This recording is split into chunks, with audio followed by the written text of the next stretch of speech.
That was our very first trailer, so I paid $10,000 cash. We generate between $1,500 to $2,000 or better. Most amount of people we served in one event would probably have to be 3,000 people. We spent like $6,000 getting the wrap on the trailer. My name is James Cole. Everyone calls me Jimmy. We started here in Phoenix, Arizona, 6 years ago, actually. Business name is Kingpin BBQ. Well, we actually started some years ago in 2010, 2009 from out of our house selling food in Las Vegas, Nevada. So we did that for a while. I want to say a whole summer we started selling food from out of our house.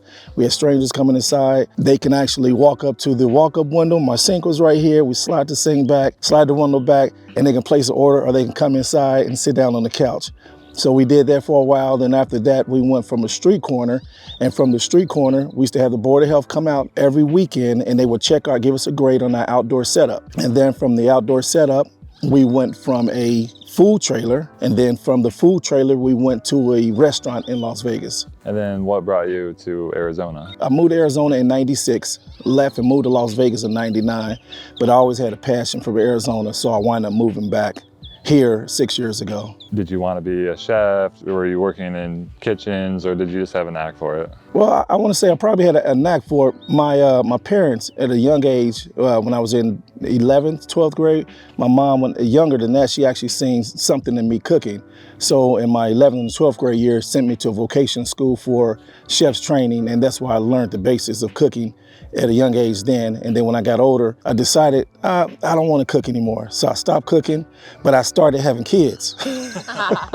So the thing for me, having my children, my sons, they, all of them has 5 boys. They all love to eat. So it kept me around the house cooking all the time.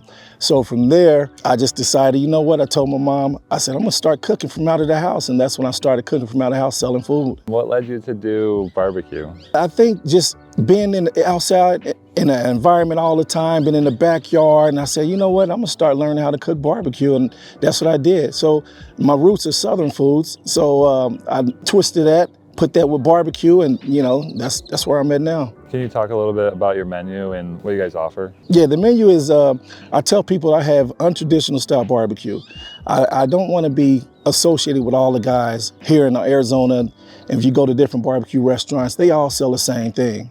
So I try to steer away from following the trends of selling the same foods. So, going to the barbecue restaurants, I feel like when you go to a barbecue restaurant, you should be able to try different things. So I do the different things. I do like the stuffed turkey legs with the shrimp mac and cheese. I do the stuffed turkey legs with the sweet potato casserole with the bourbon glaze on top. Everything is different. My style of ribs is cooking are different. I got this huge smoker in here. It's an old hickory smoker. I can hold 86 pork butts in it, but I choose not to put my ribs in it. I don't do my ribs in a smoker. I grill my ribs old school style over charcoal and applewood. From selling out of the house to the restaurant to the food truck, can you tell us how that may have changed with advertising, or is it the same thing? Do you think it's a lot of word of mouth? It's really for us now. It took us at least, like I said, 6 years of being in business here.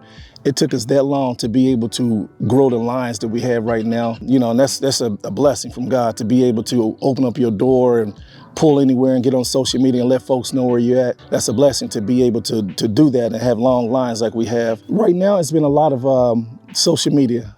So the TikTok and the Instagram and the Facebooks, that's been helping us out tremendously. So Instagram, we got over 45,000 followers.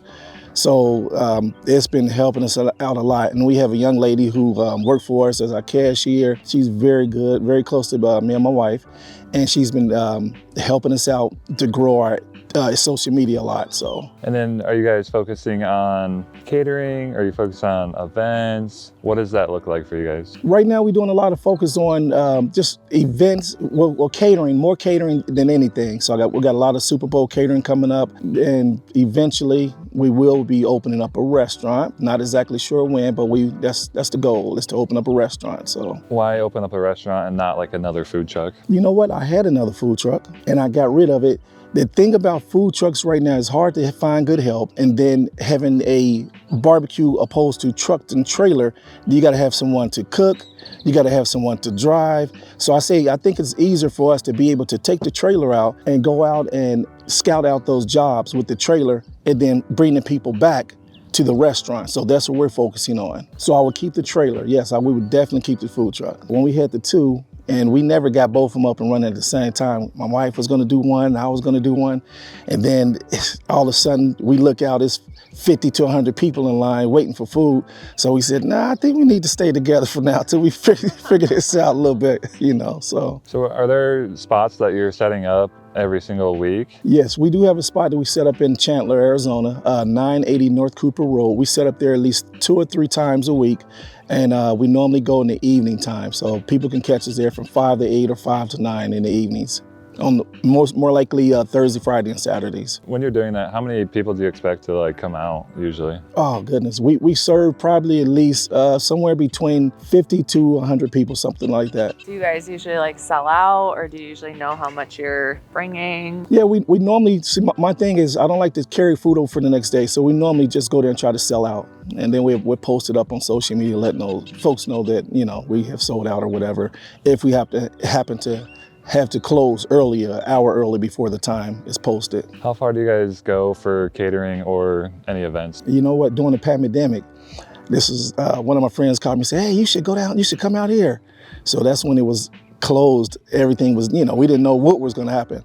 So I took the trailer, packed up, and we went to Ohio, where I'm from. And it was during the winter time. And we had a blast, and it was fun.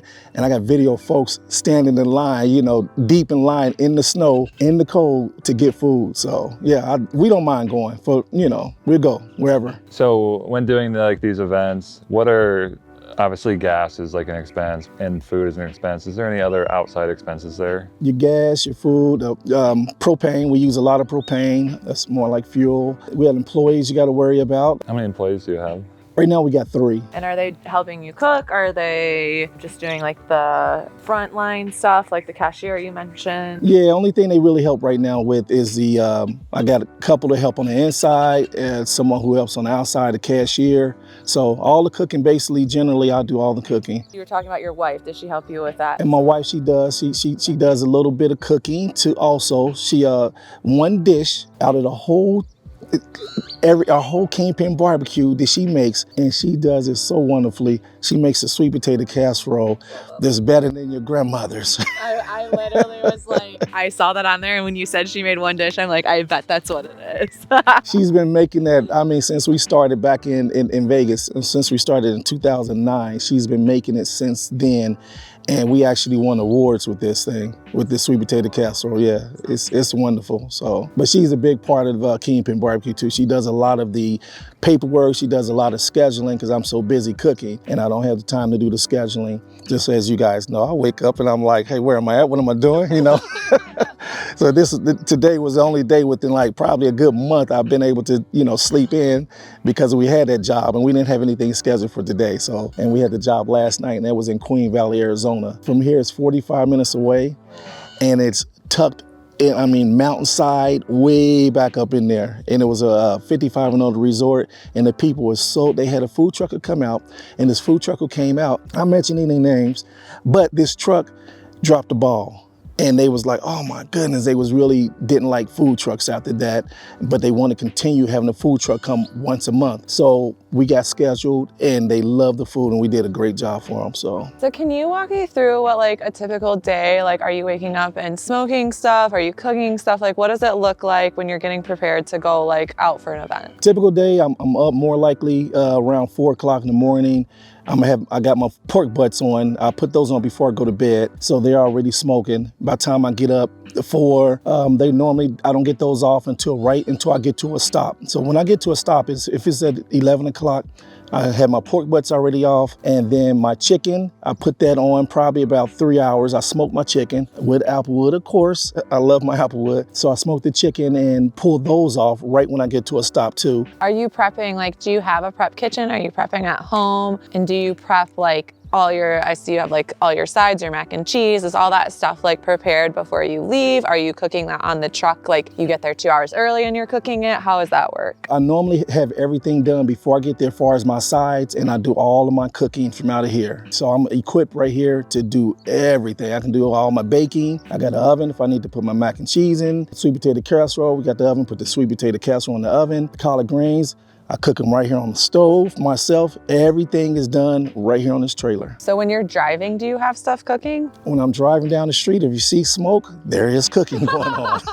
and 9 times out of 10, if I'm out and I gotta stop to go on before, the trailer's blazed up, the smoke is blazing, it's going. What's the best seller on the menu? Best seller is probably my ribs. And I just actually put oxtail on the menu. You don't see it on the menu board, so I put oxtail on and they are fall off the bone.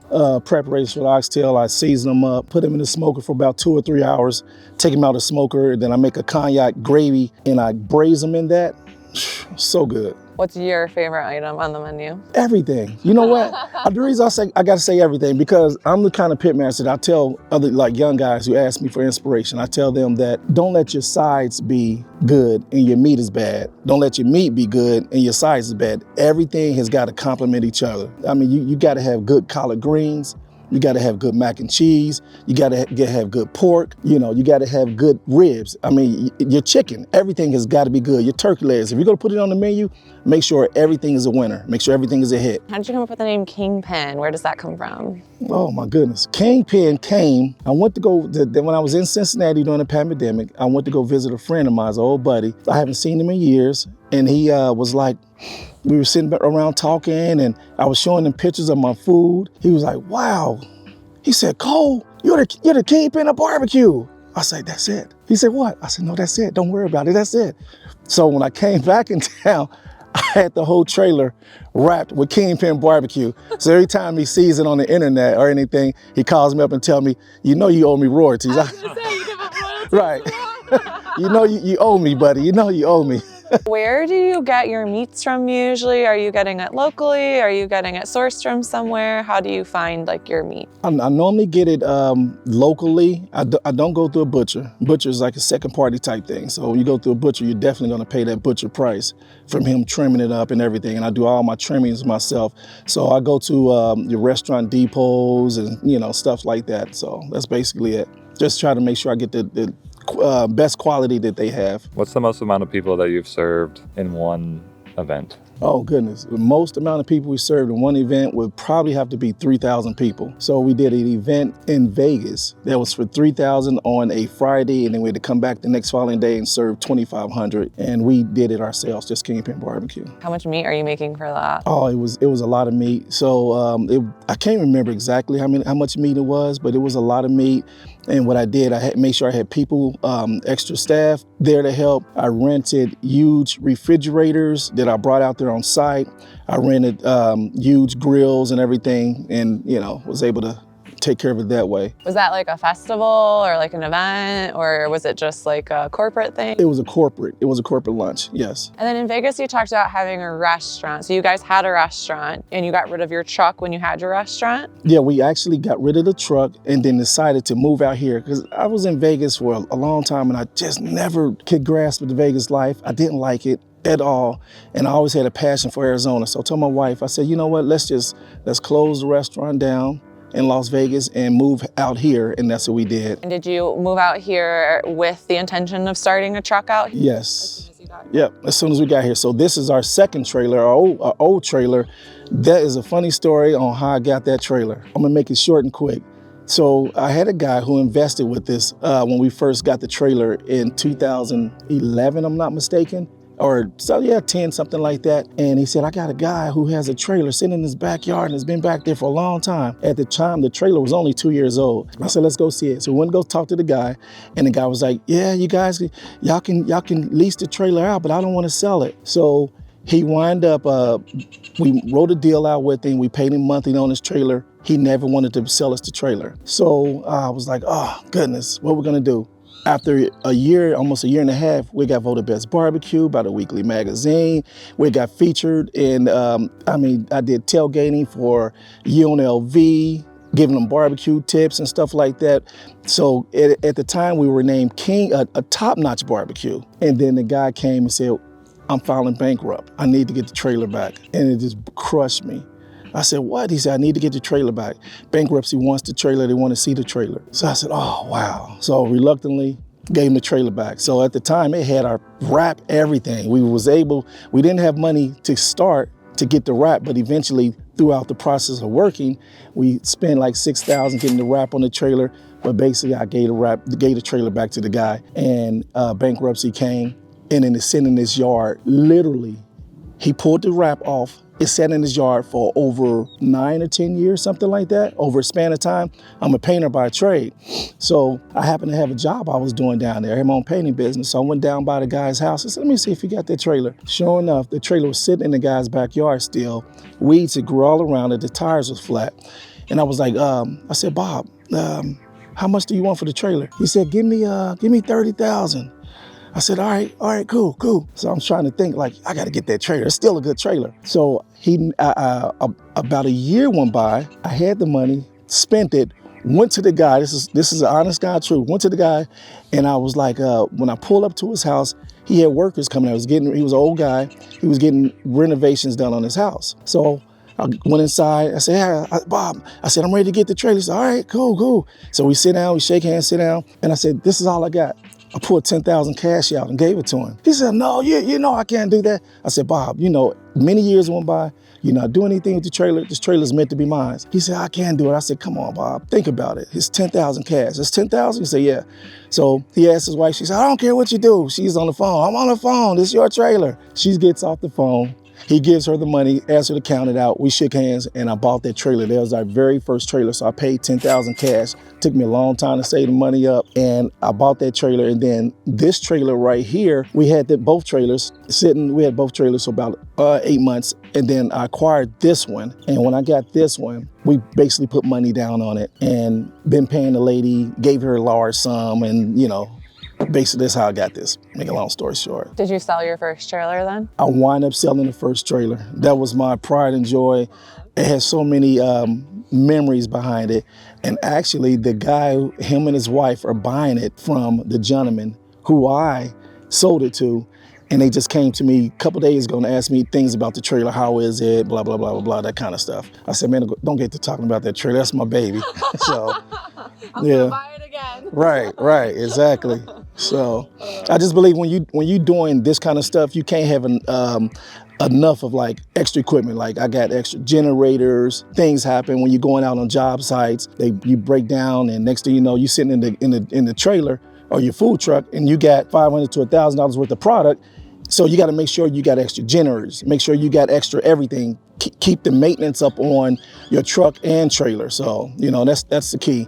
I went through a period of time to where we had a truck that was pulling our trailer around, and we would get an hour outside the city and this thing would break down. And I'm like, oh my goodness, so you got to make sure you have the right equipment to do the right job. And then would you say like how much like percentage wise are you doing catering versus like going to an event or setting up somewhere? We try this. I like doing events, and we still do events, but a lot of the event promoters, they want like 15% of whatever you make, or they may want, a fee, $500, $200. So I try to just keep building our own thing up. So when we go to our own stops, that's money that we can save and keep in our pocket. So that's the key. And a lot of newer food trucks, when they come out, they got to pay that, you got to pay the piper. So they got to pay that 15% in order to go out and, keep busy. So the thing about it, what they should be trying to do is build their brand, build their name up, so they don't have to pay promoters. They don't have to do these events and stuff like that. Would you say it's like 50-50 between catering and going out, or would you say it's like 60-40? Like I would say it's probably more so 60-40 for us. 60-40 of us just going out renegade styles, as you may say. And then 40% catering. Exactly, for us right now. And we would love to build a catering up. We do a lot of catering, but I just like pulling up and serving people and seeing happy faces. Do you think that with the catering, like, are you doing like more like small scale orders? I know you were talking earlier about like the Super Bowl. Is it more like a smaller scale, or like, are you bringing the truck places to cater places, or how does that? Whatever people want. We did one event last year in Scottsdale, and it was a big shebang. These people spend a lot of money. They blocked the street off, and it was totally nice. No, it was actually the year before. It was totally nice the way they did it. Blocked the street off, and the 4 houses in the cul-de-sac, they had the big screen TV up, and it was super nice. If they want just drop-offs, that's what we call a drop-off. We do drop-offs, we bring the trailer out, so whatever they want. The majority, we probably do more bringing the trailer out to these different weddings people may have, or different parties or whatever, so yeah. Can you talk about maybe one of your like best days selling and then maybe one of your worst days selling? The worst day selling is probably when we first started here in Arizona. We would sit on the corner and we have the trailer set up, and I'm like, it makes you put a lot of doubt in your mind when you open up your window and you only have 10 people walk through. And it started, that doubt was like, oh God, I know your food is good. Why? But it gradually just takes a while for people to build up that confidence on who you are, your brand, and the food. So my best day selling is when I can say that I sold out. If I prepare to sell for between 50 to 100 people on a regular stop, so say like our home spot in Chandler, we'll be there this coming Thursday and Friday and Saturday. If I can sell out both days, that's good. I'm happy. I'm more than happy. On a day that you sell out, what is your revenue typically? Revenue for us on a sellout day, if we can continue that's a good question, because a guy just asked me, a friend of mine, he was like, he has a food truck too, and I told him, I said, you know what? I said, we're doing awfully good at our home spot. I said, we generate between $1,500 to $2,000 or better every time we go to our home spot. He said, and I said that we did that 3 days in a row. He's like, let me see you do it 5 days in a row. Then you didn't. I said, what's the difference, Yeah. To be able to come out and do between those numbers, $1,500 to over $2,000, that's good numbers for a food truck. And you can do that 2-3 days in a row. I mean, it's such a blessing to be able to do something like that. When we first started out, we were doing numbers of like $300-400 a day. That's because the people didn't know who Kingpin BBQ was. They didn't know who was behind the cooking and all that kind of stuff. So when you go to your like home spot, as you call it in Chandler, do you have to pay a fee to set up there, or is that just a place where you have a like agreement with whoever you're setting up in front of, or how does that work? Yeah, we got the guy, he owns the location. It's a gas station, so he gives us water, electricity, sewage, and stuff like that. So we're able to go there and set up, and he gets a small fee every time we set up. But he wants us to be there 5 days a week, but it's kind of hard knowing that we got this and we able to go out and do other things. So we just try to, balance it out to where we're there at least 2 or 3 days a week and then still go out and do other events. How did you find him? Like, how did you find a good spot that you can have as a home base? Like, if someone else is looking to do that, what's the best way to go about finding that spot? Well, word of mouth for us. Someone told us about the location. It's not easy finding a good location, especially to where you can get power plug in and you don't have to run that generator all the time. So it's not a simple, easy thing. So it's just someone gave us that spot. Someone told us about the gentleman, and we went and talked to him and eventually got it. What tips of advice would you give to like a fellow entrepreneur, whether in the food space or just in general? I just gave this a tip to a friend of mine recently who owns a barbecue restaurant. He's in a situation where he had an investor to come along and help him be able to grow his business. He's been in the business out here for years, since '96, and he's been recently struggling within like the past 10 years. Best advice that I gave him was, find you a wife. Find you someone who you love and she loves you. Make it a bond between God and do it that way. Don't just try to do it your way. Do it that way, because with that woman right there is going to be your backbone. She's going to be your structure to help you to be able to grow that business without you running around here chasing everything else that's, and the only thing they want from out of you is some money or something like that. Grow that business that way. And then focus on, after you do that, you get your wife. After you do that, focus on your business, focus on your brand, focus on your food, and try to always do things to separate yourself from others. There's so many barbecues out here in the world. Do things that separate, to make you stand out, to make your business and your food stand out.